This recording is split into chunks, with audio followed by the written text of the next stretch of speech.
Hello everyone, welcome back to my channel. दोस्तों, हम पढ़ रहे हैं एनसीईआरटी बुक की सीरीज, जिसमें हमारी बुक है एनसीईआरटी साइंस क्लास 9 की।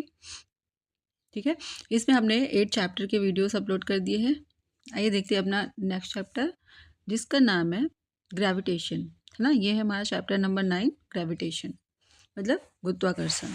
ठीक है, हमने प्रीवियस चैप्टर में पढ़ा था लॉज ऑफ मोशन, है ना, मोशन के काज क्या होते हैं।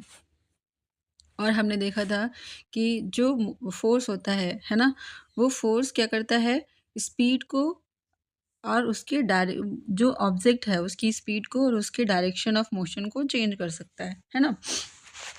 हमने न्यूटन के 3 लॉज देखे, फर्स्ट लॉ, सेकेंड लॉ और थर्ड लॉ।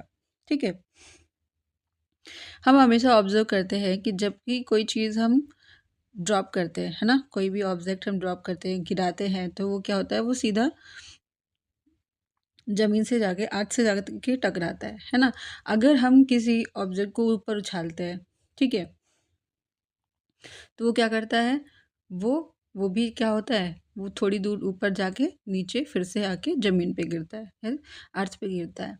ठीक है, और हम जानते हैं कि जो अर्थ हो, जितने भी प्लैनेट्स होते हैं, है ना, सोलर सिस्टम में हमारे, वो सब सन के अराउंड घूमते रहते हैं।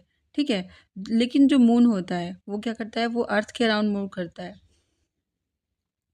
इन सभी केसेस में क्या होता है कि यहाँ पे कुछ ऐसे फोर्स एक्ट करते हैं जो इनको क्या करते हैं, जो इन प्लैनेट्स और मून पे एक्ट करते हैं, जिसकी वजह से ये रिवॉल्यूशन करते रहते हैं। ठीक है, न्यूटन ने भी इस जो ये हिडन प्रॉपर्टी है, जो ये चीज़ है, इसके बारे में पता लगाया और उसे नाम दिया ग्रेविटेशनल फोर्स। ठीक है, इस चैप्टर में हम पढ़ेंगे ग्रेविटेशनल फोर्स क्या होता है, ग्रेविटेशन क्या होता है, और यूनिवर्सल लॉ ऑफ ग्रेविटेशन क्या होता है। ठीक है, और हम इसमें ऑब्जेक्ट के मोशन के बारे में डिस्कस करेंगे, जो ग्रेविटेशनल फोर्स के इन्फ्लुएंस में वर्क करता है। ठीक है, और हम स्टडी करेंगे कि कोई भी बॉडी में वेट कैसे वेरी करता है प्लेस टू प्लेस, है ना, इसके बारे में। और जो लिक्विड्स होते हैं उनमें ऑब्जेक्ट क्यों फ्लोट करते हैं, इसके बारे में भी हम पता लगाएंगे कि उसके पीछे क्या रीज़न है। कुछ चीज़ें डूब जाती है, कुछ फ्लोट करती है ना। तो आइए देखते हैं सबसे पहले ग्रेविटेशन क्या है। हम जानते हैं कि जो मून है ना, वो अर्थ के अराउंड क्या करता है, चक्कर लगाता है। और कोई भी ऑब्जेक्ट है, कोई एक ऑब्जेक्ट है, जब हम उसको ऊपर की ओर थ्रो करते हैं तो क्या करता है, वो कुछ हाइट पे जाके, है ना, जब तक उसकी उसमें कुछ स्पीड रहती है, कुछ हाइट तक जाता है, फिर वो क्या करता है, नीचे गिर जाता है, अर्थ की सरफेस पे आके गिरता है। ठीक है, और ऐसा कहा जाता है कि जब न्यूटन क्या थे, पेड़ के नीचे बैठे थे, कौन से पेड़ के, एप्पल ट्री के नीचे बैठे थे, तो उसमें एप्पल नीचे गिरा। ठीक है, तो उनके दिमाग में ये बात आई कि एप्पल नीचे ही क्यों गिरा, है ना। अगर अर्थ सब कुछ अट्रैक्ट करती है, अर्थ अगर एप्पल को अट्रैक्ट करती है, तो क्या एप्पल मून तो क्या अर्थ मून को अट्रैक्ट नहीं कर सकती? अगर एक एप्पल अर्थ पे गिर रहा है, तो मून क्यों नहीं गिर रहा अर्थ पे, है ना, वो उसको भी अट्रैक्ट कर सकती है। तो क्या दोनों के बीच में जो फोर्स लग रहा है वो सेम है ना। इन सब बातों का उन्होंने रिसर्च किया, पता लगाया। ठीक है, उन्होंने आर्ग्यू किया, he argued that the each point of its orbit the moon falls at the moon fall towards the earth, है ना, किसी भी पॉइंट पे वो अर्थ पे गिर सकता है, लेकिन ऐसा नहीं होता। वो क्या करता है, अर्थ के अराउंड रिवॉल्व करता रहता है ना, स्ट्रेट लाइन में नहीं जाता। क्यों, इसके बारे में हम आगे देखेंगे, है ना। ऐसा क्यों नहीं होता, मून क्यों रिवॉल्व करता है। देखो, हमने चैप्टर नंबर 7 में पढ़ा था, है ना, जब हम सर्कुलर मोशन पढ़ रहे थे, तो हमने पढ़ा था, एक एक्टिविटी देखी थी कि हमने स्ट्रिंग में स्टोन बांधा था, है ना, और वो क्या कर रहा था, उसको अगर हम तेज़ी से घुमाते हैं तो वो क्या करता है, एक सर्कुलर पाथ को फॉलो करता है। ठीक है, अगर हम उस स्ट्रिंग को छोड़ देते हैं तो वो पत्थर कहाँ जाता है, वो एक स्ट्रेट लाइन फॉलो करता है, जो क्या करता है, इस सर्कल के टेंजेंट के डायरेक्शन में होता है, मतलब जो स्ट्रेट लाइन होता है वो उस सर्कल से टेंजेंट बनाता है। ठीक है, टेंजेंट क्या होता है अभी हम आगे देखेंगे। ठीक है, तो ऐसा क्यों होता है? अगर थ्रेड को हम रिलीज़ कर रहे हैं, है ना, तो वो स्ट्रेट लाइन पाथ क्यों फॉलो कर रहा है, और वो जो पत्थर है वो सर्कल में मोशन क्यों कर रहा है? उसके पीछे एक फोर्स होता है जिसको हम बोलते हैं सेंट्रीपिटल फोर्स, है ना।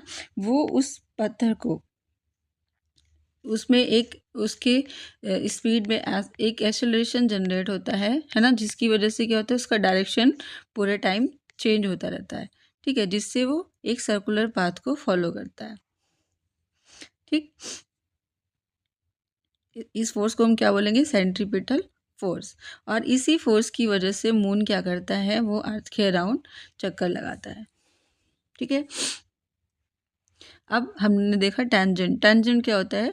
Tangent to a circle, a straight line that meets the circle at one and only one point. ये स्ट्रेट लाइन है ए सी, जो क्या करता है, सी को बी पे टच करता है। ये ऐसे भी होता, अगर ये पॉइंट डी होता, टच कर रहा होता, तो ये क्या होती है, टेंजेंट होती है ना, केवल एक पॉइंट पे टच करेगा। ठीक है, अगर हम कह दें ये टेंजेंट है, तो ये टेंजेंट नहीं है, क्योंकि ये 2 पॉइंट पे टच कर रहा है सर्कल को। ठीक है, कोई भी स्ट्रेट लाइन जो सर्कल को किसी एक पॉइंट पर, ओनली वन पॉइंट पे टच करती है, उसको हम बोलेंगे उसकी टेंजेंट। ठीक है, okay. The motion of moon around the earth is due to centripetal force, है ना। किसकी वजह से होता है? सेंट्रीपिटल फोर्स की वजह से। ये जो सेंट्रीपिटल फोर्स होता है, ये प्रोवाइड करता है प्रोवाइड होता है किसकी वजह से? By the force of attraction of the अर्थ। जो अर्थ का अट्रैक्शन फोर्स होता है, उसी की वजह से ये सेंट्रीपिटल फोर्स जनरेट होता है। ठीक है, अगर वहाँ पे ऐसा कोई फोर्स नहीं होगा, तो जो मून है वो क्या करेगा, वो एक uniform straight line motion follow करेगा, है ना, वो सर्कुलर मोशन नहीं करेगा। ठीक है, और ये देखा गया कि जो फॉल एप्पल है ना, वो फॉल कर रहा है अर्थ पे। ठीक है, वो अर्थ की ओर अट्रैक्ट हो रहा है ना, फ्रॉम द अर्थ का जो ग्रेविटेशनल जो अट्रैक्शन फोर्स है। ठीक है,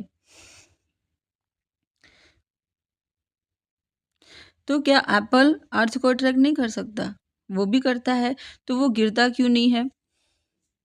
अर्थ क्यों नहीं एप्पल पे गिर जाती, एप्पल ही क्यों अर्थ पे गिरता है?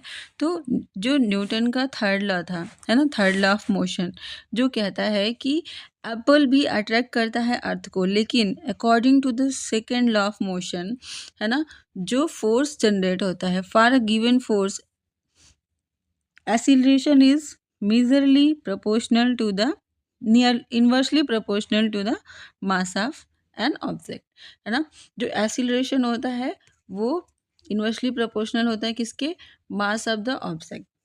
ठीक है, जितना बड़ा मास होगा उतना कम अट्रैक्शन एक्सीलरेशन जनरेट होगा। अगर एक्सीलरेशन नहीं होगा तो बॉडी में, ऑब्जेक्ट में मूवमेंट नहीं होगा। तो अर्थ का size in comparison to apple बहुत बड़ा है ना, तो इसमें एक्सीलरेशन बहुत कम अमाउंट में होगा इन कंपैरिजन टू एप्पल, है ना। इसलिए एप्पल क्या होता है, एप्पल में एक्सीलरेशन होता है और वो मूव करता है अर्थ की तरफ। ठीक है, और अर्थ अपनी जगह पे बनी रहती है ड्यू टू हैवी मास। ठीक है,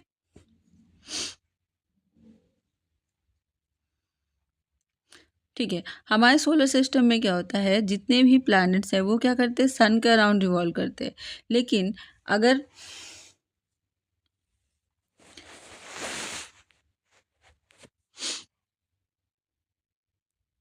इसी तरीके से हम कह सकते हैं कि जो फोर्स है बिटवीन सन एंड प्लैनेट्स, है ना, फोर्स, उसकी वजह से वो रिवॉल्व करते हैं।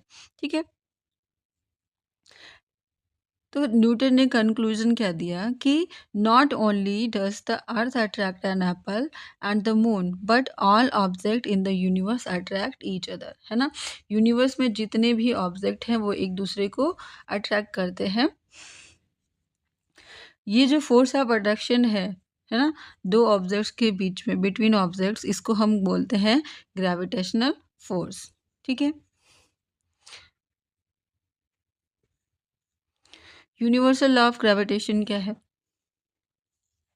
देखिए, जितने भी ऑब्जेक्ट है ना यूनिवर्स में, वो क्या करते हैं, वो अट्रैक्ट करते हैं every other object with a force which is proportional to the product of their mass and inversely proportional to the square of the distance, है ना। फोर्स डायरेक्टली प्रोपोर्शनल है किसके, उनके मासेस के प्रोडक्ट के, और इन्वर्सली प्रोपोर्शनल है किसके, उनके बीच के डिस्टेंस के स्क्वायर के। ठीक है, इस रूल को, इस लॉ को हम बोलते हैं यूनिवर्सल लॉ ऑफ ग्रेविटेशन, है ना। यूनिवर्स में जितने भी ऑब्जेक्ट हैं एक दूसरे को अट्रैक्ट करते हैं और उनके बीच का जो फोर्स है वो डायरेक्टली प्रोपोर्शनल होता है मासेस के, दोनों ऑब्जेक्ट के मासेस के मल्टीप्लिकेशन के, और इन्वर्सली प्रोपोर्शनल होता है उनके बीच के डिस्टेंस के, जिसको हम कंबाइंड फॉर्म में क्या लिखते हैं, हम कंबाइंड फॉर्म में लिखते हैं ये, है ना। जहाँ पे जी क्या है, जी है एक प्रोपोर्शनैलिटी कांस्टेंट। ठीक है,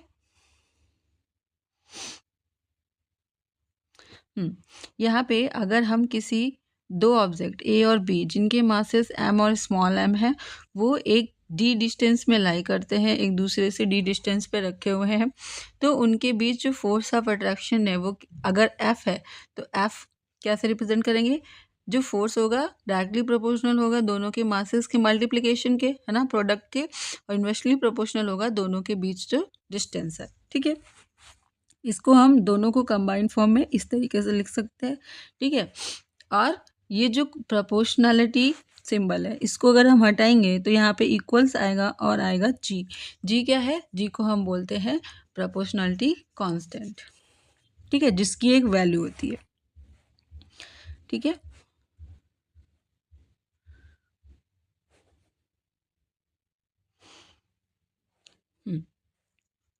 ठीक, हम इस इक्वेशन को इस फॉर्म में भी लिख सकते हैं, है ना। डी को इधर ले आएंगे तो ये इस फॉर्म में चेंज हो जाएगा।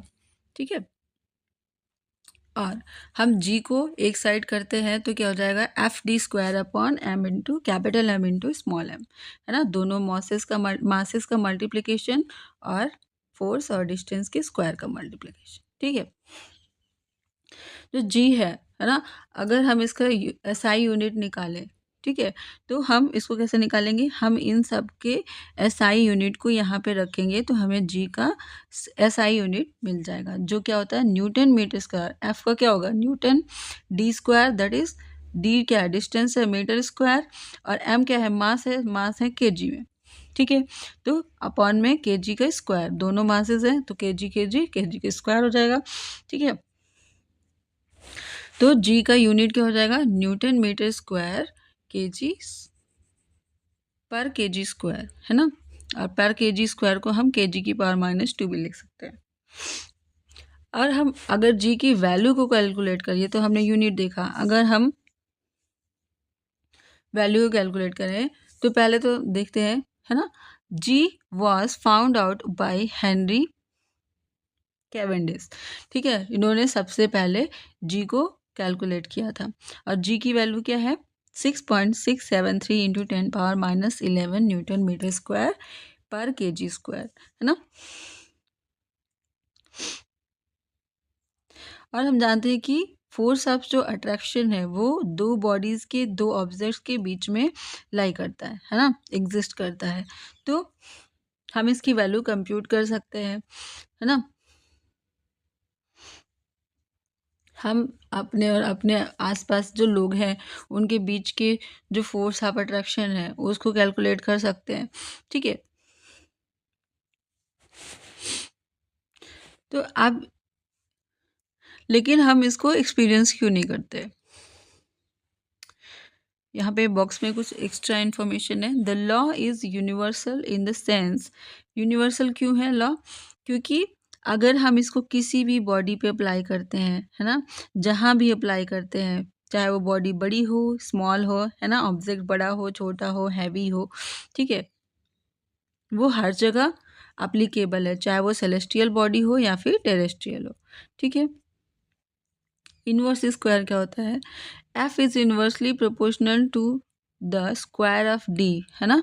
मतलब कि अगर हम डी की वैल्यू 6 रखें तो इसका स्क्वायर हो जाएगा 36।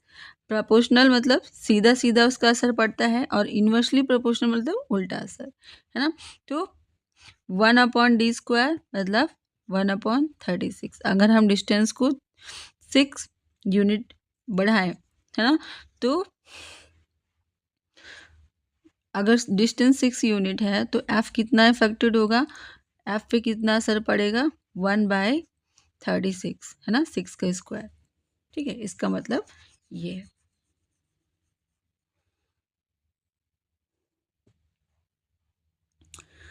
यहाँ पे कुछ न्यूमेरिकल्स हैं।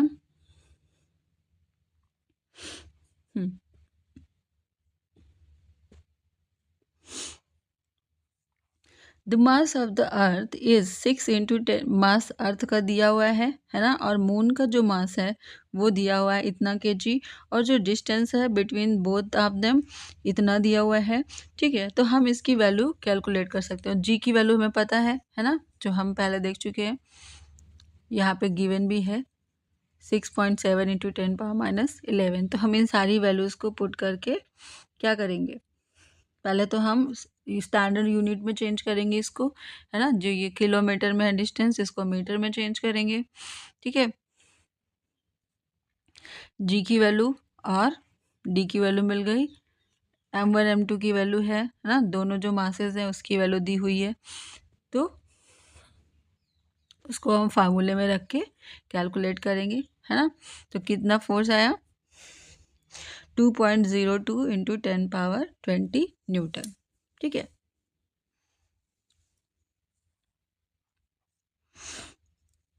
जो फोर्स लगता है मून पर बाय अर्थ कितना होता है, 2.02 इंटू 10⁻20 न्यूटन। ठीक है, अब यूनिवर्सल लॉ ऑफ ग्रेविटेशन का इम्पोर्टेंस क्या है, हमें ये चाहिए क्यों, है ना। तो universal law of gravitation successfully explain several phenomena which were believe to be unconnected. जैसे वो कुछ फिनोमेना को एक्सप्लेन करता है, जैसे क्या, the force that binds us to the earth, वो फोर्स जिसकी वजह से हम क्या है, अर्थ पे टिके हुए हैं। वरना हमें पता है अर्थ का शेप क्या है, स्फेरिकल है ना। तो हम अर्थ की सरफेस पे रहते हैं तो हम गिर क्यों नहीं जाते, और अर्थ रोटेट भी करती रहती है ना। हम बने क्यों हैं अर्थ पे। ठीक है, दूसरा क्या है, the motion of the moon around the earth. Moon का जो अर्थ के अराउंड मोशन होता है वो क्यों होता है, अर्थ पे क्यों नहीं गिर जाता, हमने पहले अभी देखा क्यों नहीं गिरता, है ना, due to the centripetal force. और वो किससे जनरेट होती है, ग्रेविटेशनल फोर्स से। The motion of planets around the sun, and जो प्लैनेट सन के अराउंड मोशन करते हैं वो भी किसकी वजह से, वो एक दूसरे की ग्रेविटेशनल फोर्स की वजह से, फोर्स ऑफ अट्रैक्शन की वजह से। The tides due to the moon and the sun, है ना, जो सन और मून की वजह से जो टाइड्स आती हैं, है ना। फ्री फॉल, इसके बारे में देखते हैं क्या है।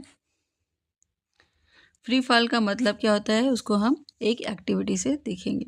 हम पहले क्या लेंगे, एक स्टोन लेंगे, है ना, उसको ऊपर की ओर उछालेंगे, तो ये क्या होगा, कुछ हाइट तक पहुंचेगा, उसके बाद वो नीचे गिरना शुरू हो जाएगा। ठीक है, हम जानते हैं कि जो अर्थ है वो क्या करती है, ऑब्जेक्ट को अपनी ओर खींचती है, अट्रैक्ट करती है। ठीक है, ये क्यों होता है, due to the gravitational force. जब भी ऑब्जेक्ट पर क्या होता है, जब ऑब्जेक्ट अर्थ की ओर गिरता है ना, अंडर दिस फोर्स, हम इसको क्या बोलते हैं, हम इसको बोलते हैं कि जो ऑब्जेक्ट है वो क्या है, फ्रीली फॉल हो रहा है। हमने उस पर कोई फोर्स नहीं लगाया, हमने ऑब्जेक्ट को फेंका नहीं, बस हमने ड्रॉप कर दिया, छोड़ दिया, और वो अर्थ की तरफ गिर गया, तो वो क्या हो रहा है, फ्री फॉल हो रहा है। ठीक है,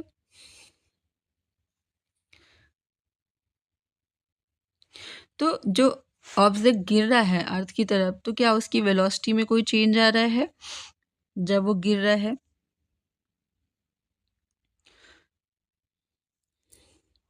यहाँ पे डायरेक्शन ऑफ मोशन में कोई चेंज नहीं होता है ना, वो ऐसे गिरता है तो ऐसे गिरते रहता है। बट जो अर्थ की ग्रेविटेशनल फोर्स है, जो अर्थ का अट्रैक्शन है, उसकी वजह से क्या होता है, उसकी वजह से चेंज होती है magnitude of the velocity. Velocity का जो मैग्नीट्यूड है वो चेंज हो जाता है। तो ये जो चेंज है वेलोसिटी में, उसमें क्या इन्वॉल्व होगा, एक्सेलरेशन। बिना एक्सेलरेशन के वेलोसिटी चेंज नहीं होगी, है ना, हमने प्रीवियस पढ़ा था लॉ ऑफ मोशन में, है ना। जब भी कोई ऑब्जेक्ट फ्रीली गिरता है अर्थ की तरफ, ठीक है, तो उसमें एक एक्सेलरेशन इन्वॉल्व होता है। और ये जो एक्सेलरेशन है किसकी वजह से होता है, ये एक्सेलरेशन जनरेट होता है अर्थ की ग्रेविटेशनल फोर्स के कारण, ठीक है। इसलिए ये जो एक्सेलरेशन है इसको हम बोलते हैं acceleration due to the gravitational force of the earth. मतलब अर्थ का जो ग्रेविटेशनल फोर्स है उसकी वजह से जनरेट होने वाला एक्सेलरेशन, ठीक है। और हम इसको जी से डिनोट करते हैं। हम एक्सेलरेशन को सिंपली ए से डिनोट करते थे, लेकिन जो एक्सेलरेशन ग्रेविटेशन के कारण होता है उसको हम जी से डिनोट करते हैं, ठीक है।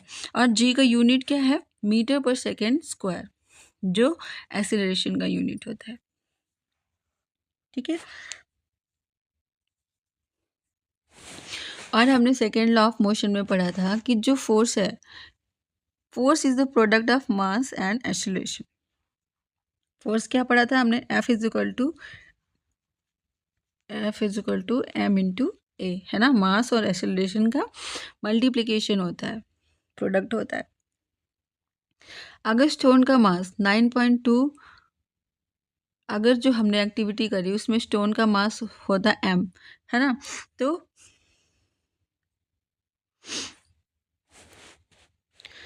और ऑब्जेक्ट क्या हो रहा है, वो गिर रहा है, जो एक्सीलरेशन उसमें जनरेट हो रहा है कितना हो रहा है, जी हो रहा है ना, जो ग्रेविटेशनल फोर्स है उसकी वजह से। तो फोर्स कितना हो जाएगा, m इंटू ए की जगह पे m इंटू जी, है ना। जो एक्सीलरेशन है यहाँ पे ए की वैल्यू क्या है, जी है, तो क्या हो जाएगा m इंटू जी। और अगर हम इसको फर्स्ट वाले फॉर्मूले में रख लें, यूनिवर्सल लॉ वाले में, तो एफ की वैल्यू m इंटू जी है। F is equal to G capital M small M by D square, है ना। तो m से m कैंसिल हो जाएगा, ठीक है। g की वैल्यू क्या आ जाएगी, जी m अपॉन डी स्क्वायर, ठीक है। यहाँ पे m क्या है, मास ऑफ अर्थ, जी क्या है, कांस्टेंट है जिसकी वैल्यू हमें पता है 6.7 इंटू 10⁻11, और डी की वैल्यू जितनी डिस्टेंस पे वो अर्थ से ऑब्जेक्ट होगा, ठीक है।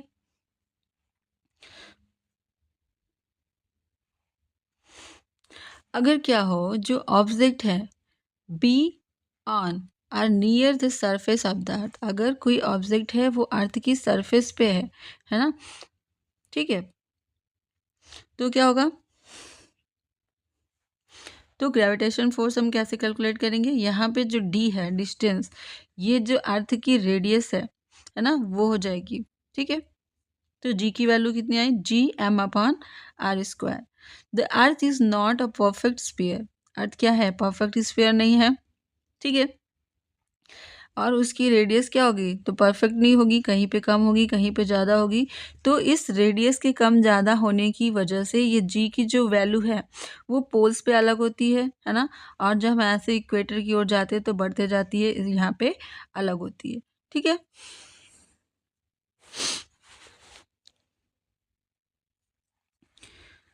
The value of G becomes greater at the pole than the equator, है ना। जब रेडियस यहाँ ज़्यादा है तो ज़्यादा नंबर से डिवाइड करेंगे कि जी की वैल्यू कम आएगी, है ना।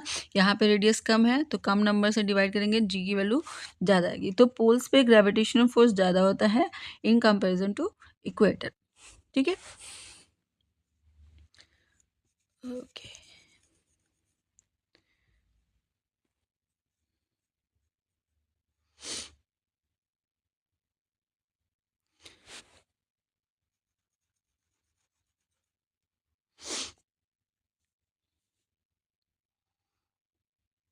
और जो ऑब्जेक्ट अर्थ से दूर है, but for objects far from the earth the acceleration due to gravitational force of earth is given by 9.7 equation, है ना। जो चीज़ें अर्थ से दूर हैं, जहाँ पे डी इन्वॉल्व है, है ना, रेडियस से ज़्यादा डिस्टेंस है वहाँ पे क्या होता है, इस इक्वेशन से हम कैलकुलेट करेंगे। ठीक है,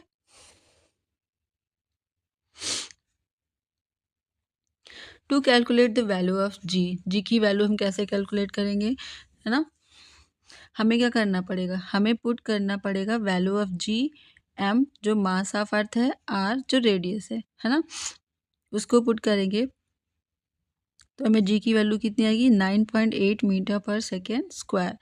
ठीक है, ये वैल्यू क्या है, the value of acceleration due to the gravity of earth, है ना, motion of object under the influence of gravitational force of the earth. G के इन्फ्लुएंस में अगर कोई ऑब्जेक्ट मूव कर रहा है तो उसका मोशन हम कैसे कैलकुलेट करेंगे। ठीक है, इसको हम एक एक्टिविटी के थ्रू समझते हैं। ठीक है, क्या है एक्टिविटी, देखते हैं।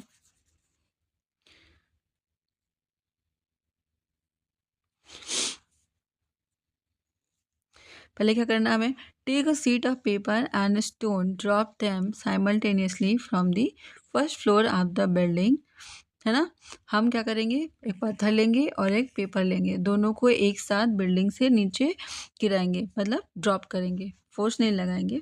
ठीक है, एक साथ। तो जो पेपर है वो क्या करेगा, ग्राउंड पे थोड़ा देर पहुंचेगा इन कंपैरिजन टू स्टोन। क्यों, क्योंकि जो एयर का रेजिस्टेंस होता है वो पेपर पे ज़्यादा वर्क करेगा, है ना, जो एयर है वो फ्रिक्शन की वजह से रेजिस्टेंस क्रिएट करेगा, है ना, इसकी वजह से जो मोशन है वो इफेक्टेड होगा, है ना। The resistance offered by air to the paper is more than the resistance offered to the stone, है ना, जो पेपर पे रेजिस्टेंस लग रहा है वो ज़्यादा होगा इन कंपैरिजन टू स्टोन। अगर हम ये एक्सपेरिमेंट ग्लास जार में करें जहाँ पे एयर निकाल ली गई है ना, जहाँ पे एयर है ही नहीं, बिल्कुल वैक्यूम है, तो जो पेपर है वो स्टोन के साथ साथ ही सेम रेट पे गिरेगा। ठीक है, टाइम दोनों में सेम लगेगा। तो हमने क्या देखा, जो ऑब्जेक्ट है वो क्या करता है, एक्सपीरियंस करता है एक्सेलरेशन ड्यूरिंग फ्री फॉल, है ना, जब वो फ्रीली गिरता है तो भी उसमें एक्सेलरेशन जनरेट होता है, वो एक्सपीरियंस करता है। ये जो एक्सेलरेशन है जो ऑब्जेक्ट एक्सपीरियंस करता है वो मास से इंडिपेंडेंट होता है। ठीक है, जितने भी ऑब्जेक्ट्स हैं, हॉलो या फिर सॉलिड, बड़े हो या फिर छोटे हो, है ना, वो क्या करेंगे, वो सेम रेट से फॉल करेंगे। ठीक है, अगर हम उन पे कोई फोर्स नहीं लगा रहे हैं तो। एक स्टोरी है यहाँ पे बताई जा रही है, Galileo drop different objects from the top of the leaning tower of Pisa in Italy to prove the same. ठीक है, उन्होंने ऐसा प्रूव करने के लिए लीनिंग टावर से क्या करा था, ऑब्जेक्ट को ड्रॉप करा था। ठीक है,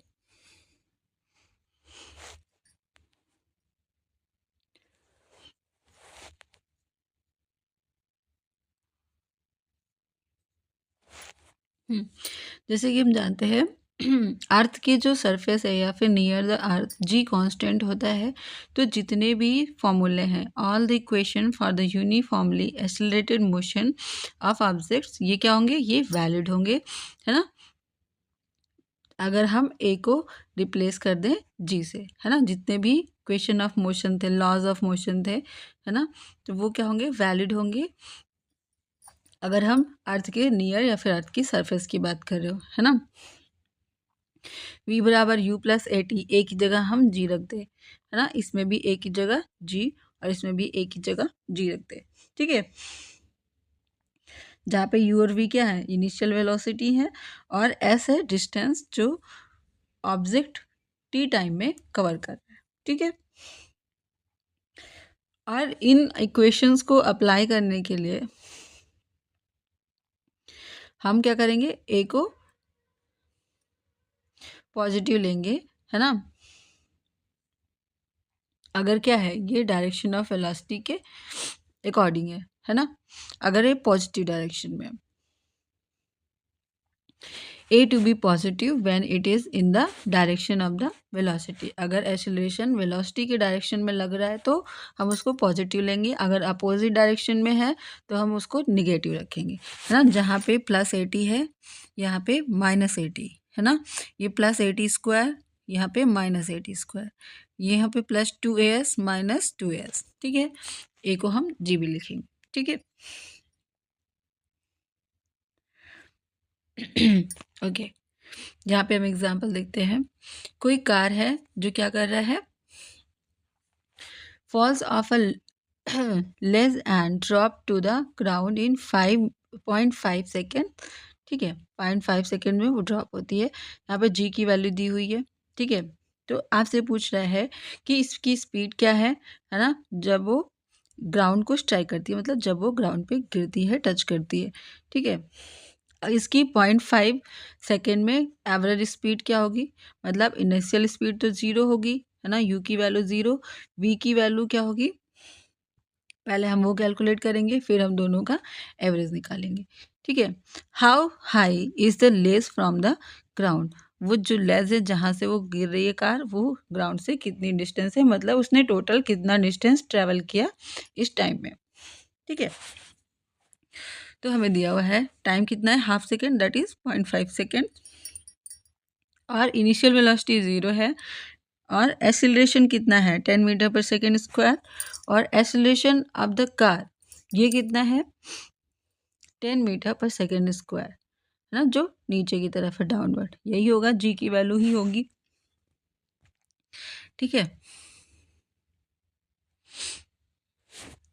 ओके, अब हम वी निकालेंगे, है ना, किस टाइम पे, 0.5 सेकेंड पे, ठीक है। वी कितना हो जाएगा, एक्सीलरेशन है 10 और उसको हम मल्टीप्लाई करेंगे 0.5 सेकेंड से, कितना आएगा 5 मीटर पर सेकेंड,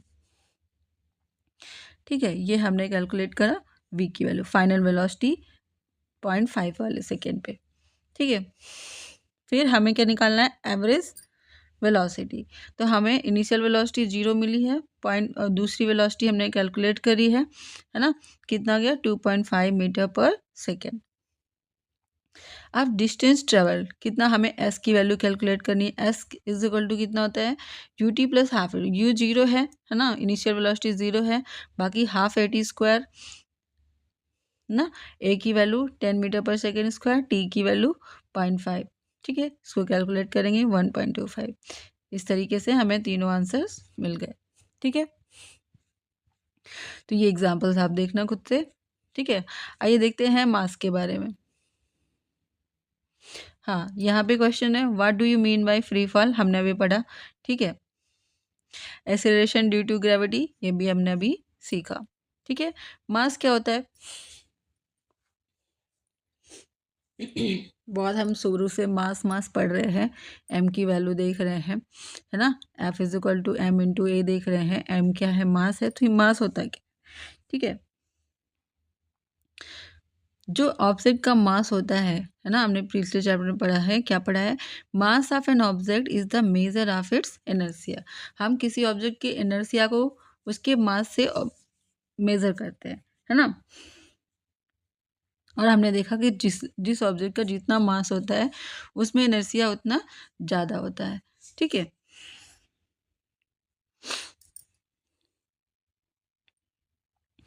और ये हमेशा कांस्टेंट होता है, रिमेन्स द सेम, अगर वही ऑब्जेक्ट अर्थ पे है या मून पे है ना, या फिर कहीं आउटर स्पेस में कहीं भी है ना, उसका मास हमेशा सेम रहेगा, ठीक है।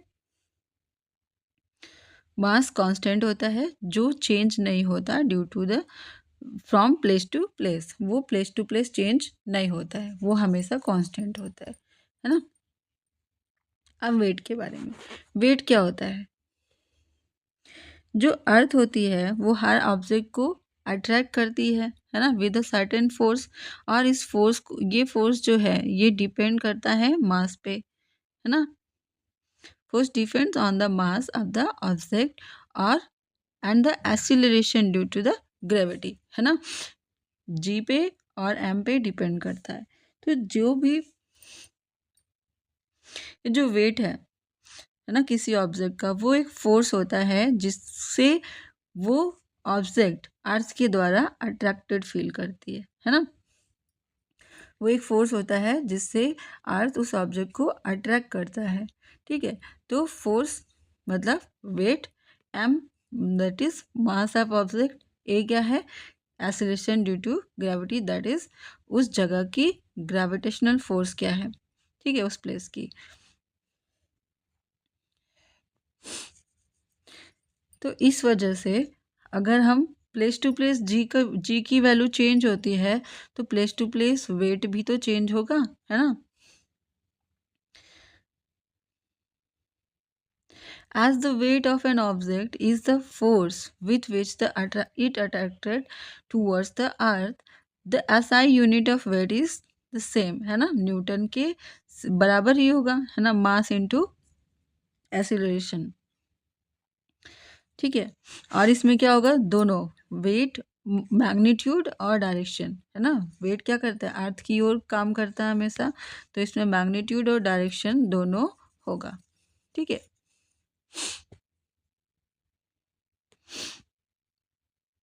और हमने देखा कि जो वैल्यू ऑफ जी है वो किसी एक प्लेस के लिए कांस्टेंट होती है ना, जो गिवन प्लेस है उसके लिए। जो वेट होता है वो भी क्या होगा, वो डायरेक्टली प्रोपोर्शनल होता है मास के, है ना, of the object, that is weight is directly proportional to M.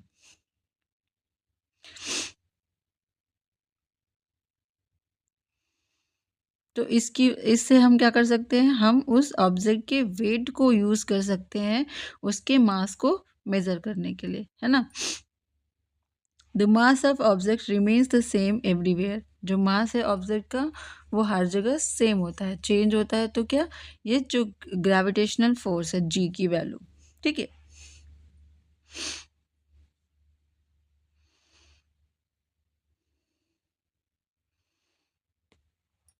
Weight of an object on the moon, moon पे किसी ऑब्जेक्ट का वेट कितना होता है ये हम कैलकुलेट करेंगे। हमने देखा, क्या सीखा, that the weight of an object on the earth is the force with which, जिससे क्या होती है, अर्थ उस ऑब्जेक्ट को अट्रैक्ट करती है, वही तो होता है उसका वेट, है ना, वही फोर्स। तो इसी तरीके से जो वेट है of an object on the moon, वो भी तो फोर्स होगा उसका, अट्रैक्शन फोर्स, है ना, जिससे वो ऑब्जेक्ट को अट्रैक्ट करती है, ठीक है।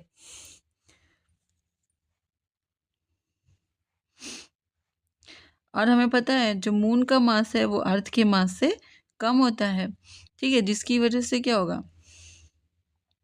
जिसकी वजह से मून में कम फोर्स ऑफ अट्रैक्शन होगा ऑब्जेक्ट के ऊपर, है ना। जितना अट्रैक्शन फोर्स अर्थ लगाती है मून तो उससे कम ही लगाएगा क्योंकि उसका मास कम ठीक है।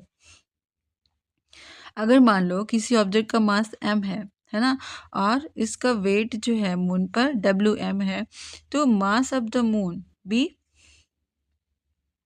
mm, जो मून का मास है m मून, हम इसको mm सिंबल से लिख सकते हैं, और जो रेडियस है वो है RM, रेडियस ऑफ मून, ठीक है। अब इसको हम यूनिवर्सल फॉर्मूला में अगर रखते हैं तो ये हमें मिलेगा, ठीक है। और अगर हमें वेट दिया हुआ है अर्थ का, मून का, है ना, रेडियस दी हुई है, तो हम क्या कर सकते हैं, हम दोनों के ग्रेविटेशनल फोर्स को कंपेयर कर सकते हैं, ठीक है।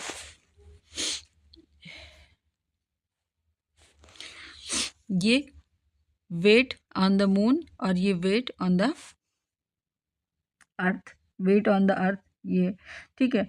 अब दोनों को कैलकुलेट करने के बाद हम दोनों का रेशियो निकालेंगे तो हमें क्या मिलेगा, जो वेट ऑन द मून है वो क्या है, वेट ऑन द अर्थ के रेशियो में 1 और 6 का फ़र्क है। अगर किसी ऑब्जेक्ट का मून पे वेट 1 kg होगा तो अर्थ पे उसका वेट कितना होगा, 6 kg, ठीक है। weight of the object on the moon, weight of the upon weight of the object on the earth is equal to 1/6। दोनों का रेशियो कितना होगा? 1/6 का। ठीक है, तो हम wait of the object on the moon कैसे कैलकुलेट करेंगे? इज इक्वल टू 1/6 टाइम, इसको उधर ले जाएंगे of its weight on the अर्थ। ठीक है, अब यहाँ पे इससे बेस्ड एक न्यूमेरिकल है। Mass of an object is 10 kg, what is its weight on the earth? Mass दिया हुआ है ना,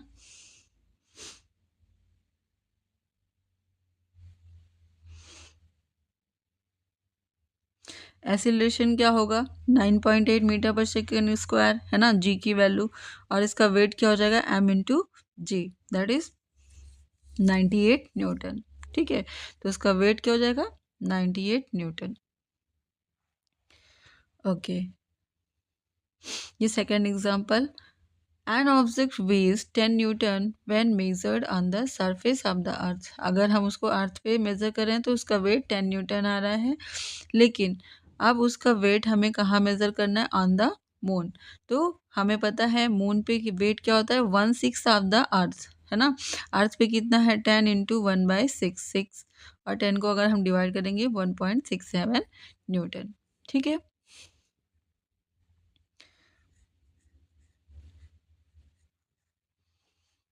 ओके।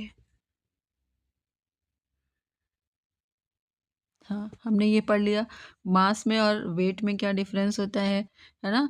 हमें पता चल गया क्यों वेट 1/6 होता है मून पे अर्थ का।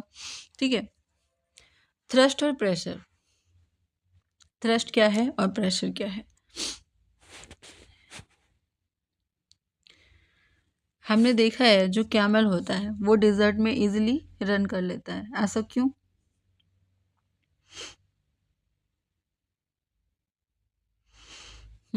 और वो जो टैंक होती है जो हम हमारी आर्मी यूज़ करती है इन वॉर, वो क्या करती है? उसका वेट कितना होता है? बहुत सारा टन में होता है, 1000 टन होता है, लेकिन वो एक चेन पे चल पाती है ना। Why a truck or a motor bus has much wider tyre, उनमें टायर चौड़े क्यों होते हैं, है ना। जितने भी कटिंग करने वाले टूल्स होते हैं उनकी एजेस साफ क्यों होती है? नीडल नीडल इतनी साफ क्यों होती है? नुकीली क्यों होती है? ठीक है, इन सारे क्वेश्चन को एड्रेस करने के लिए, है ना, हमें कुछ फिनोमिना समझने की ज़रूरत है। ठीक है, जिसकी वजह से हमारा कॉन्सेप्ट क्या होगा? क्लियर होगा। ठीक है,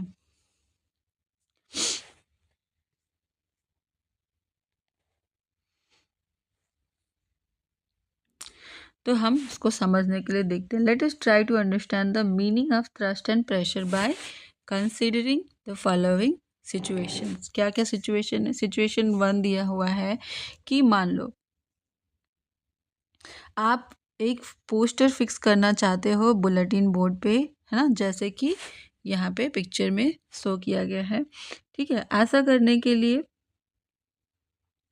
आपको ड्राइंग को वहाँ पे पेन से पेस्ट करना पड़ेगा, है ना। You apply a force on the surface area of the head of the pin. आप क्या करते हो? पिन के ऊपर अपने थंब से प्रेस करते हो। ठीक है, जिससे क्या होता है? जो पिन क्या होती है? इस बुलेटिन बोर्ड के परपेंडिकुलर होती है। ठीक है, और ये फोर्स क्या करता है? एक छोटे से एरिया में वर्क करता है ना, जो पिन की टिप होती है यहाँ पे, है ना, और जिससे क्या होता है? इजिली वहाँ पे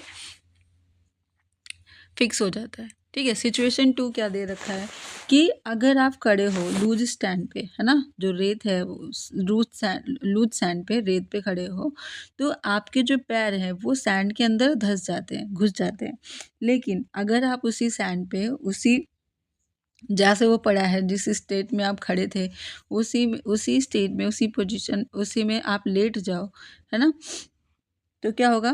तो आप फाइंड करोगे कि आपकी जो बॉडी है ना, वो उतना डीप नहीं जाएगा जितना कि आपके पैर घुस गए थे जब आप खड़े थे। ठीक है, बोथ द केसेस में क्या डिफरेंस है in both cases the force exerted on the sand is the weight of your body, है ना। हमारी बॉडी के वेट के बराबर फोर्स लग रहा है, ठीक है। और हमने देखा कि जो वेट है वो क्या करता है, वो क्या है, वो फोर्स है जो एक्ट कर रहा है परपेंडिकुलरली, है ना।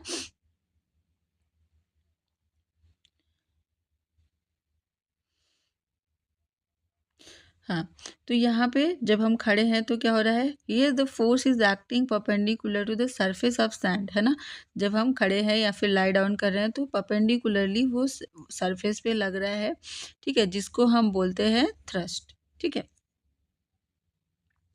The force acting on an object perpendicular to the surface is called third, उससे हम क्या बोलते हैं, थ्रस्ट बुलाते हैं, ठीक है। अगर आप खड़े हो लूज सैंड पे, है ना, जो फोर्स है,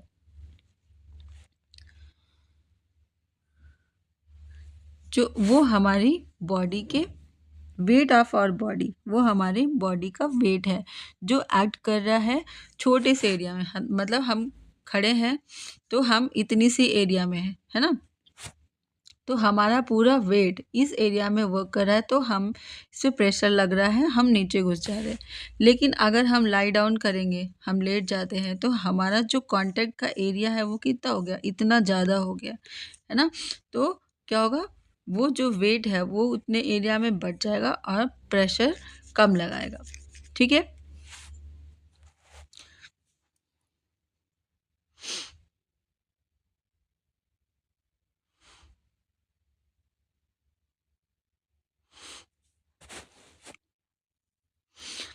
इस तरीके से क्या होगा, जो फोर्स है, the affect of forces on the same magnitude on the different area are different. अगर हम सेम मैग्नीट्यूड का दो फोर्स डिफरेंट एरिया में लगाते हैं तो उसका जो इफेक्ट होगा वो क्या होगा, वो डिफरेंट होगा।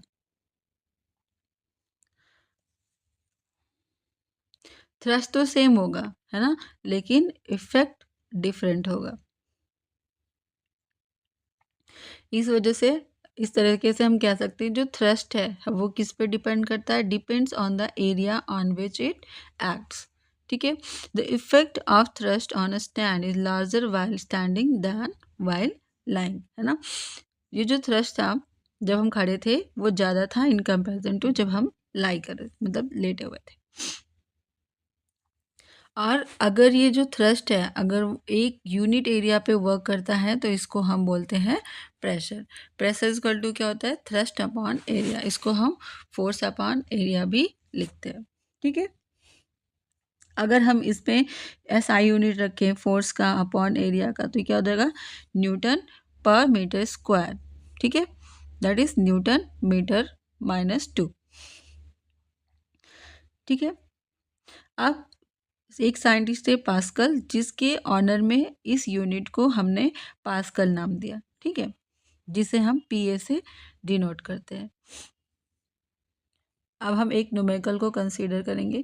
ये दो बॉक्स हैं, वुडन बॉक्स हैं, जो कि दो अलग अलग पोजीशन में रखे हुए हैं। बॉक्स सेम है, सेम डायमेंशन है ना, वेट सेम है, लेकिन उनके रखने का तरीका, उनके सरफेस के कांटेक्ट का तरीका अलग है, ठीक है। यहाँ पे जो कांटेक्ट है सरफेस से वो ये वाला सरफेस है ना, और यहाँ पे जो कांटेक्ट का सरफेस है वो इतना बड़ा है, ठीक है। तो यहाँ पे जो थ्रस्ट वर्क करेगा वो उसका एरिया ये होगा, है ना, जिसका डायमेंशन 20 × 10 है, और यहाँ पे जो वर्क करेगा इसका है 20 × 40, ठीक है।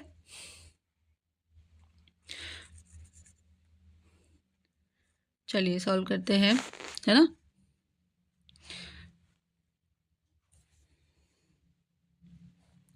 मास दिया है 5 kg, है ना, डायमेंशन ये दिया हुआ है ना, थ्रस्ट देख रहा है। फर्स्ट पोजीशन में थ्रस्ट क्या हो जाएगा, 5 kg इंटू 9 पॉइंट, ये तो वेट हो गया, है ना, FM इंटू G। एरिया क्या हो गया, एरिया हो गया 20 × 10 का, that is 200 centimetre square, that is 0.02 metre square, ठीक है। अब इसको पुट करेंगे, ये वैल्यू प्रेशर की आ गई 2450 Newton metre Newton per metre square. ठीक है, अगर हम दूसरे कंडीशन में कैलकुलेट करते हैं, वेट सेम है ना, एरिया डिफरेंट हो गया, 40-20 हो गया, है ना, 0.08 मीटर स्क्वायर। अब इसको हम कैलकुलेट करेंगे, point is equal to 612.5 newton per metre square. ठीक है, जो प्रेशर है दोनों कंडीशन में दोनों अलग अलग है। ठीक है,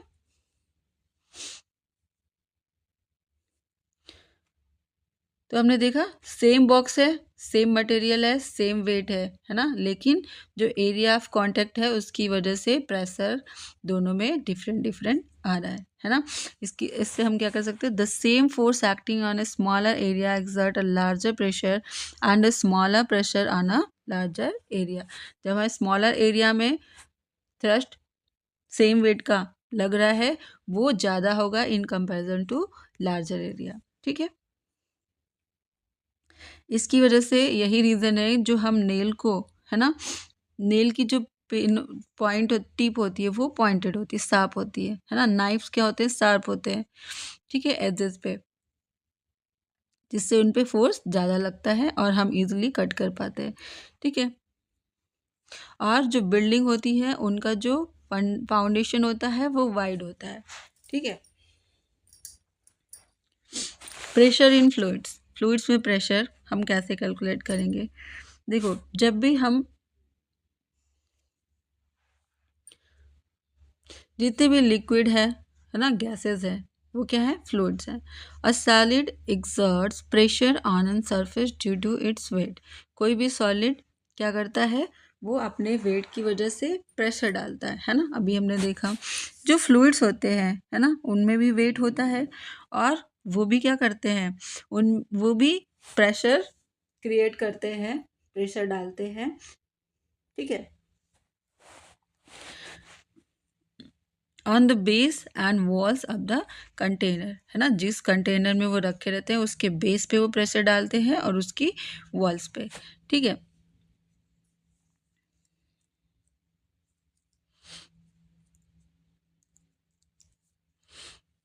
ओके, आप पढ़ते हैं बायंसी क्या होती है। Have you ever had a swim in a pool and felt lighter. जब आप स्विमिंग पूल में उतरते हो तो आप अपने आप को हल्का फील करते हो, है ना। जब आप कुएं से पानी निकालते हो, है ना, जब तक बाल्टी पानी के अंदर होती है तब तक वो हमें हल्की फील होती है। जैसे ही वो पानी के बाहर आती है तो हमें वो ज़्यादा भारी फील होने लगती है। ऐसा क्यों? Have you ever wondered why a ship made iron and steel doesn't sink in seawater, but while the same amount of iron and steel in the form of sheet would sink, है ना। Same amount में अगर हम iron की seat डालें पानी के अंदर, सी के अंदर, तो वो डूब जाती है जबकि शिप नहीं डूबती। ऐसा क्यों? तो इसका आंसर कौन देगा, इसका आंसर देगा ये। ठीक है, तो हम इसको एक एक्टिविटी के थ्रू समझेंगे। अगर हम एक प्लास्टिक का बॉटल लें, ठीक है, उसमें क्या करें, उसका माउथ हम बंद करें एयर टाइट स्टॉपर से। ठीक है, but it in a bucket filled with water, put it in a bucket filled with water. उसे हम एक पानी से भरे बकेट में डाल दें तो हम क्या देखेंगे, बॉटल जो है वो फ्लैट फ्लोट करेगा। ठीक है, अगर हम उस बॉटल को पानी के अंदर पुश करते हैं तो हम देखेंगे कि जितना हम उस पर प्रेशर लगा के उसको प्रेस पुश कर रहे हैं उतना ही फोर्स उस पर लग रहा है ना। अगर हम बार बार उसको पुश करते हैं तो बार बार यही हमें फील होगा। ठीक है, अगर हम उसको ज़्यादा धक्का देके नीचे एकदम डीप में पुश करते हैं तो हम देखेंगे कि पानी भी उस पर उतना ही फोर्स लगाता है ऊपर के डायरेक्शन में। जो अपवर्ड फोर्स है ना, जो पानी के by the water goes on increasing as the bottle is pushed deeper till it completely emerge. अगर हम बॉटल को छोड़ देते हैं तो क्या होगा, तो वो बाहर सरफेस पे फिर से आ जाएगा। ठीक है, ऐसा क्यों हुआ, ऐसा उस पानी के कुछ प्रॉपर्टी की वजह से जिसको हम बायंसी बोलते हैं उसकी वजह से हुआ। पानी भी क्या कर रहा है, प्रेशर लगा रहा है ना। इक्वल अमाउंट में, जितना पुश करके हमने बॉटल को अंदर किया था। ठीक है,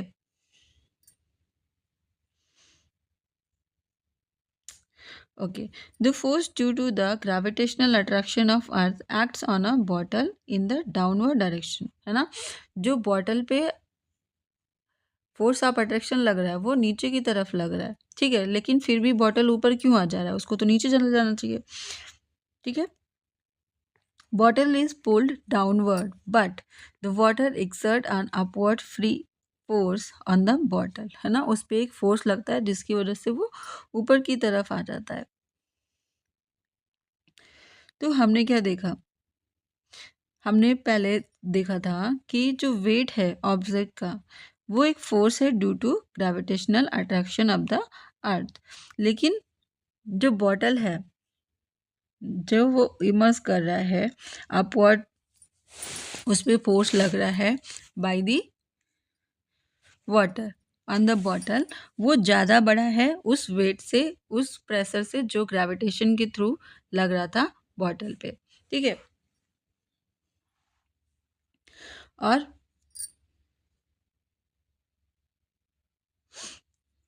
बॉटल को क्या करना है, उसमें पानी में रखने के लिए क्या होना चाहिए, उस प्रेशर को, वाटर के प्रेशर को और ग्रेविटेशन के प्रेशर को बैलेंस होना चाहिए। ठीक है, this can be achieve by an externally applied force acting downward, है ना। इसको हम कैसे अचीव कर सकते हैं, बाहर से फोर्स लगा के नीचे की तरफ। ठीक है, the force must be at least be equal to the difference between the upward force and the weight of the bottle। किसके बराबर हो, अपवर्ड फोर्स जो पानी उस पर बॉटल पे फोर्स लगा रहा है और बॉटल के वेट के बराबर, दोनों के सम के बराबर जो फोर्स हो उतना होना चाहिए। ठीक है, जो अपवर्ड फोर्स है जो पानी उस पर लगा रहा है बॉटल पे, उसको हम बोलते हैं अपथ्रस्ट या फिर बायंट फोर्स। ठीक है, जिसको हिंदी में उत्प्लावन बल भी कहते हैं। In fact all objects experience a force of buoyancy when they are immersed in a fluid. जितने भी ऑब्जेक्ट हैं अगर वो पानी में जाते हैं तो वो इस फोर्स को फील करते हैं। The magnitude of this buoyant force depends on the density of fluid. ये जो फोर्स है बायंट फोर्स, इसका मैग्नीट्यूड किस पर डिपेंड करता है, density of the fluid, fluid की डेंसिटी क्या है। ठीक है, हाँ, अब ये why object floats or sink when placed on the surface of water. जब हम ऑब्जेक्ट को सरफेस, वाटर सरफेस पे रखते हैं तो वो क्यों फ्लोट करती, कुछ ऑब्जेक्ट फ्लोट करती हैं, कुछ सिंक करती हैं, सब क्यों। तो हम इसको समझेंगे एक्टिविटी के थ्रू। एक हम बीकर लेंगे जिसमें पानी भरा होगा और एक आयरन नेल, ना, लोहे की कील, और उसको हम सर्फ वाटर के सरफेस पे रखेंगे तो वो क्या होगी, इसमें डूब जाएगी। द नेल सिंक,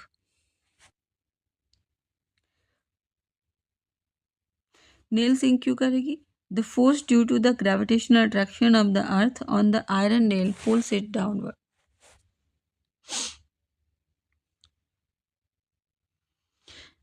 वहाँ पे क्या होगा, पानी का अर्थरस जो है वाटर पे, वो जो नेल है उस पे लगेगा, जो क्या करेगा, जो पुश करेगा उसको अपवर्ड। लेकिन जो डाउनवर्ड फोर्स है नेल पे जो वर्क कर रही है वो उससे ज़्यादा, अपथ्रस्ट फोर्स से ज़्यादा है।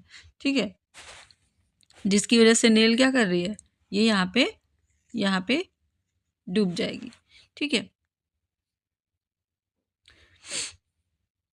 एक्टिविटी 2, जो बीकर है पानी से भरा हुआ है ना, उसमें क्या करेंगे, कॉर्क के पीस डालेंगे और आयरन नेल एक साथ डालेंगे इक्वल मास का। ठीक है, अब दोनों को प्लेस करेंगे सरफेस पे तो क्या होगा, जो कॉर्क है वो फ्लोट करेगा, जो नेल है वो सिंक कर जाएगी। ये ऐसा क्यों होगा, क्योंकि क्योंकि दोनों जो ऑब्जेक्ट हैं उनकी डेंसिटीज़ क्या है, डिफरेंट है। Density of substance is defined as the mass per unit volume. Density कैसे डिफाइंड होता है कि एक यूनिट वॉल्यूम में उसका मास कितना है। ठीक है, जो डेंसिटी है अब कॉर्क वो लेस देन है डेंसिटी ऑफ वाटर। कॉर्क की डेंसिटी वाटर की डेंसिटी से कम है, जिसकी वजह से वो क्या कर रहा है, वाटर के सरफेस पे फ्लोट कर रहा है। ठीक है,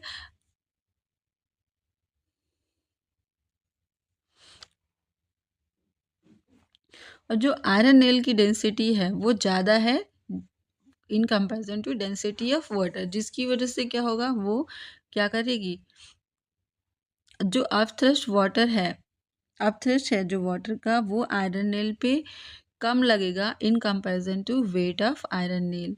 इसकी वजह से वो क्या करेगा, डूब जाएगा। ठीक है।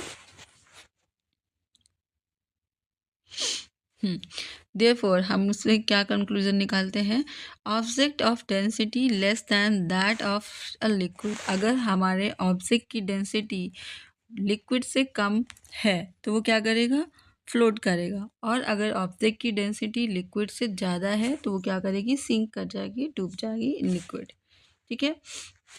Why is it difficult to hold a school bag having a strap made of a thin and strong string? है ना।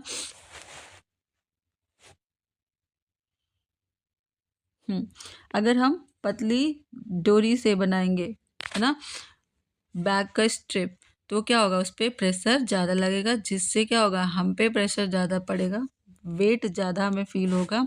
ठीक है। What do you mean by buoyancy, अभी हमने पढ़ा। Why does an object float और सिंक, है ना, अभी हमने देखा। अब इस एक्टिविटी से रिलेटेड एक प्रिंसिपल है जिसको बोलते हैं हम आर्किमिडीज प्रिंसिपल। ठीक है। ओके, हम इसको एक्टिविटी से समझते हैं। Take a piece of stone and tie it to one end of the rubber string, है ना। हम क्या करेंगे, स्टोन का एक पीस लेंगे और उसको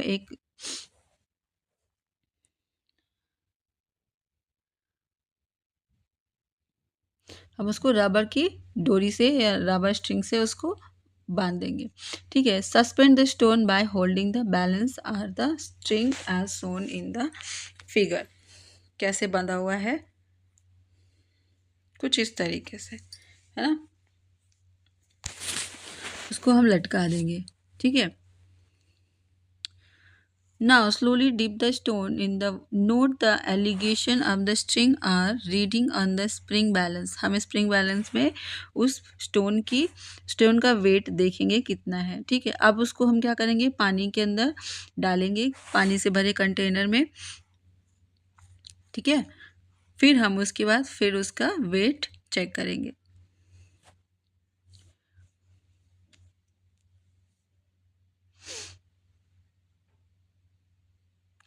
अब क्या है, यू विल फाइंड दैट जो इलोंगेशन है ऑफ द स्ट्रिंग और the reading of balance decreases as the stone gradually lowered in water. जैसे जैसे पानी में वो जा रहा है ना, उसका वेट क्या होगा, डिक्रीज कर रहा है। However no further change is observe once the stone gets fully immersed in the water.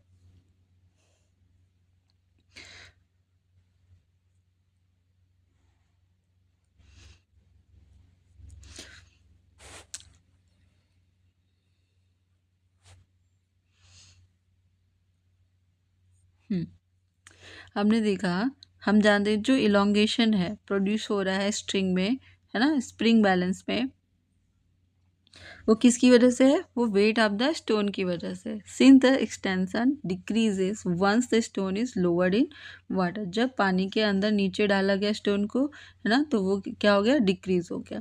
इसका क्या मतलब है कि जो सेम फोर्स है वो क्या कर रहा है, स्टोन पे काम कर रहा है in upward direction. As the result the net force on the string decreases and hence the elongation also decreases, है ना। जो नेट फोर्स है वो क्या कर रहा है, डिक्रीज कर रहा है। ठीक है।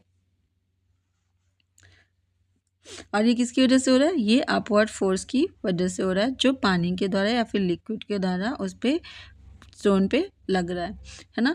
What is the magnitude of the buoyant force experience by body. हम उसका मैग्नीट्यूड कैसे निकालेंगे, क्या होता है, is it the same as in the fluid as a given body. क्या वो बॉडी के बराबर होता है, क्या सभी बॉडीज जो है वो फ्लूइड पे एक सेम फोर्स एक्सपीरियंस करते हैं। तो इसके लिए आर्किमिडीज ने कुछ प्रिंसिपल दिया है। ठीक है। जो क्या कहता है, when a body is immersed fully और पार्सली इन अ फ्लूइड, अगर हम किसी बॉडी को पूरी तरीके से या फिर पार्सली किसी फ्लूइड में डुबाते हैं तो वो एक्सपीरियंस करता है एन अपवर्ड फोर्स, ठीक है, जो इक्वल होता है to the weight of the fluid displaced by it, जो उसके द्वारा हटाए गए फ्लूइड के वेट के बराबर होता है।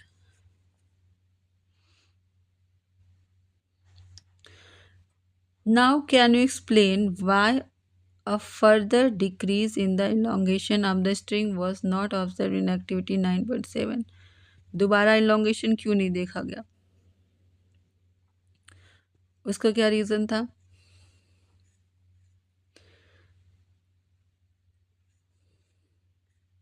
ये आप सोच के बताएंगे, ठीक है।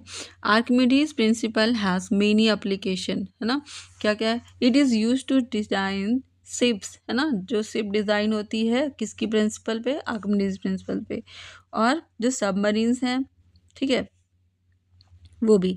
लैक्टोमीटर्स which are used to determine the purity of sample of milk, and hydrometer, lactometer भी इसी प्रिंसिपल पे वर्क करता है और हाइड्रोमीटर भी, ठीक है। वो क्या करते हैं, ये फॉर डिटरमाइन, जो हाइड्रोमीटर है वो क्या करता है, डेंसिटी ऑफ लिक्विड को डिटरमाइन करता है, ठीक है, ये भी इसी प्रिंसिपल पे बेस्ड है, ठीक है। ये थी थोड़ी सी information about Archimedes principle and buoyancy. पढ़ते हैं अगला चैप्टर नेक्स्ट वीडियो में। ये वीडियो आपको कैसा लगा कमेंट सेक्शन में बताइएगा। Thank you very much for discussion. Please like share and subscribe.